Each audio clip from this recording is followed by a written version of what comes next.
नमस्कार दोस्तों। आज हम बात करेंगे विष्णु जी और शिव की अद्भुत कथा के बारे में।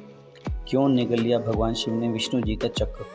भारतीय पुराणों और शास्त्रों में अनेक ऐसी अद्भुत घटनाएं वर्णित हैं जो मनुष्यों को न केवल चकित करती हैं बल्कि धर्म, भक्ति और अध्यात्म का गहन रहस्य भी समझाती हैं। विष्णु और महादेव दोनों ही सनातन धर्म के महानतम देवता हैं। एक सृष्टि के पालनहार हैं तो दूसरा संहार करता है, किंतु इन दोनों के बीच कभी कोई द्वेष नहीं रहा, अपितु दोनों एक दूसरे के पूरक हैं। फिर भी कुछ प्रसंग ऐसे आए जब इन दोनों देवताओं के बीच युद्ध हुआ। उन्हीं में से एक प्रसंग है यह घटना जब भगवान शिव ने विष्णु जी के सुदर्शन चक्र को निगल लिया। यह कथा हमें यह समझाती है कि वास्तव में भगवान के बीच युद्ध नहीं होता, बल्कि यह सब लीलाएं भक्तों और दानवों को शिक्षा देने के लिए होती हैं। आइए विस्तार से रहस्यमय प्रसंग को समझते हैं। एक बार की बात है, त्रेता युग के समय में एक महान असुर उत्पन्न हुआ। उसका नाम था विदुन्माली। वह मैं दानव का पुत्र था और उसने घोर तपस्या करके भगवान शिव से अमोघ वरदान प्राप्त कर लिया। शिव जी ने उसे 3 नगर दिए जो सोना, चांदी और लोहा के बने थे। ये तीनों नगर आकाश, पृथ्वी और पाताल में स्थित थे, इसलिए इस असुर को त्रिपुरासुर कहा गया। त्रिपुरासुर और उसके भाई विशाल बलवान थे। वरदान पाकर वे तीनों नगरों में आनंद पूर्वक रहते सभी लोगों पर अपना आधिपत्य जमाने लगे। उनका अत्याचार से देवता, ऋषि और मानव भी सभी त्रस्त हो उठे थे। देवताओं ने मिलकर भगवान विष्णु से प्रार्थना की। विष्णु जी ने कहा, देवताओं, इन असुरों का अंत केवल तभी होगा जब भगवान शंकर स्वयं अपने हाथों से इनका नाश करेंगे, क्योंकि उन्हें वरदान उन्हीं से मिला है।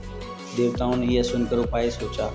वे चाहते थे कि किसी प्रकार महादेव और विष्णु जी के बीच मतभेद उत्पन्न हो और इसी बहाने शिव जी त्रिपुरासुर का वध कर दें। इंद्र और अन्य देवता मिलकर भगवान विष्णु के पास पहुँचे और बोले, प्रभु आप ही हमारा रक्षा करें। महादेव ने असुरों को इतना बड़ा वरदान दे दिया कि अब वे हमें सताते हैं। हम चाहते हैं कि आप अपनी माया से कोई उपाय करें। विष्णु जी ने अपनी योग माया से एक अद्भुत धर्मशास्त्र की रचना की जिसे असुरों में प्रचारित किया गया। इस शास्त्र में असत्य को सत्य और अधर्म को धर्म बतलाया गया। असुर इस ग्रंथ में लीन हो गए और धीरे धीरे उनका पतन होने लगा।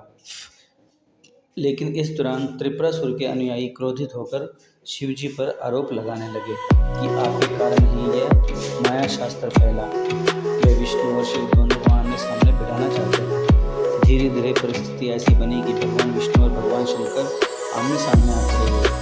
यद्यपि दोनों के बीच कोई बैर ना था, फिर भी यह सब देवताओं की लीला थी। भगवान विष्णु ने अपने दिव्य सुदर्शन चक्र को प्रकट किया। यह चक्र अपराधी और प्रज्वलित और तीक्ष्ण था। त्रिलोक में इसकी गति को कोई रोक नहीं सकता था। सुदर्शन चक्र ने जैसे ही शिव जी की गति की, तभी सभी देवता भयभीत हो गए। लेकिन महादेव की लीला भी अद्भुत थी। शिव जी ने सुदर्शन चक्र को आते देखा। उनके मुख पर एक मंद मुस्कान बोले, ये चक्र भी तो मेरी ही शक्ति से चलायमान है। जब शक्ति का स्रोत मैं ही हूँ तो किसी ने जिस क्या हानि पहुँचा सकता है। इतना कहकर भगवान शंकर ने अपने मुख को विशाल कर दिया। प्रचंड अग्नि के समान चमकते हुए सुदर्शन चक्र पर निकल गया। यह दृश्य देखकर सभी देवता विस्मित रह गए। विष्णु जी के क्षण भर के लिए चकित हुए। लेकिन यह युद्ध वास्तविक शत्रुता का नहीं बल्कि गहन रहस्य का प्रतीक था। अब प्रश्न उठता है, आखिर शिव जी ने ऐसा क्यों किया? सुदर्शन चक्र विष्णु जी का सबसे महान अस्त्र है। उसका कोई भी शत्रु सामना नहीं कर सकता। जब शिव जी ने उसे सहजता से निगल लिया तो इसका अर्थ था कि देवताओं को यह स्मरण रहे कि किसी भी अस्त्र शस्त्र से बड़ा सामर्थ्य ईश्वर की कृपा और संपूर्ण भक्ति है। शिव जी का यह कार्य यह सिद्ध करता है कि विष्णु और शंकर अलग नहीं है। चक्र निकलने का अर्थ था, मैं और तुम एक ही ब्रह्म रूप के हो। तुम्हारा अस्त्र मुझे कैसे पराजित कर सकता है? जब असुरों का आतंक बढ़ता है तब देवता आपस में लीला करके असुरों का मोहभंग करते हैं। इस प्रसंग से त्रिपुरासुर और उसके अनुयायी यह समझ गए कि विष्णु और शिव में कोई भेद नहीं है। जब शिव जी ने चक्र निगल लिया तब विष्णु जी ने प्रणाम किया, बोले, महादेव आप वास्तव में जगत के स्वामी हैं। मेरा यह चक्र भी आपकी शक्ति का अंश है। आज आपके चरणों में समर्पित करता हूँ। शिव जी ने प्रसन्न होकर चक्र को पुनः विष्णु जी को लौटा दिया और कहा, विष्णु, यह चक्र तुम्हारा है। जब तक यह तुम्हारे हाथ में है तब तक धर्म की रक्षा होगी। किंतु याद रहे, इसकी शक्ति मेरे वरदान और शक्ति से ही बनी रहेगी। देवता देवता प्रसन्न हो गए। इसके बाद शिव जी ने अपना धनुष उठाया, ब्रह्मा जी को सारथी बनाकर एक दिव्य रथ पर आरूढ़ हुए। उसी समय उन्होंने त्रिपुरासुर के नगरों पर प्रहार किया, उसका वध करके देवताओं को उनके आतंक से मुक्त किया। यह कथा केवल युद्ध की कथा नहीं है, बल्कि इसमें गहन आध्यात्मिक शिक्षा छिपी है। शक्ति का स्रोत एक ही है, चाहे विष्णु हो या शिव, दोनों ब्रह्मा के रूप हैं, एक पालन करते हैं, दूसरे संहार, परंतु शक्ति का मूल स्रोत एक ही परमेश्वर है। जब देवता या मनुष्य अपने अस्त्र शस्त्र ज्ञान या वैभव पर घमंड करने लगते हैं, तब भगवान उसे भस्म कर देते हैं। यह प्रसंग हमें सिखाता है कि देवताओं के बीच युद्ध वास्तव में शिक्षा देने की लीला है, ताकि भक्त और असुर दोनों ही सही मार्ग को समझ सकें। भगवान शिव द्वारा सुदर्शन चक्र को निगलने की यह कथा हमें यह स्मरण कराती है कि संसार के सभी अस्त्र शस्त्र, सामर्थ्य और चमत्कार अतत उस परम ब्रह्मा की ही देन है।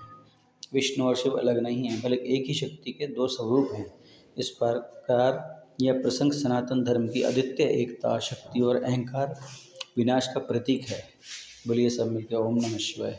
अगर आपको यह वीडियो अच्छा पसंद आए तो चैनल को सब्सक्राइब करें और वीडियो को लाइक व शेयर करना ना भूलें।